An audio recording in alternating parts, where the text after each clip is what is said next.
মাননীয় মুখ্যমন্ত্রী মমতা ব্যানার্জি ভুলে গেছেন কি আমার বাবা মানে মনে হচ্ছে ওনার মনে নেই, নাহলে আমার বাবাকেও ডেকে দিতেন।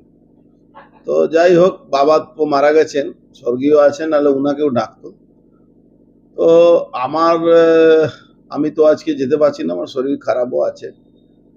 টাইম নিয়ে নি, টাইম চেয়ে একটা নোটিশ জবাব দিয়ে দিচ্ছে আমার। হাইকোর্টে একটা মামলা, ওই মামলা পেন্ডিংও আছে। তো এই জন্য আমরা একটা চিঠি দিয়ে দিচ্ছি। আমার ছেলেও মনে হচ্ছে আজকে যাচ্ছে না, ওর একটা কোর্টে সাক্ষী আছে, এনআইএ কোর্টে। তো এই ধরনের একটা প্রতিহিংসামূলক কাজ সবসময় করে যাচ্ছে।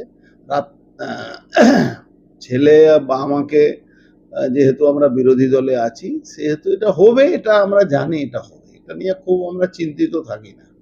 বলছি যে একটা দেখা যাচ্ছে নোটিশে টাইম বিভ্রাট, 12টা 30-এ রাতের বেলা নোটিশ দিতে আসছে বিধায়কের বাড়ি।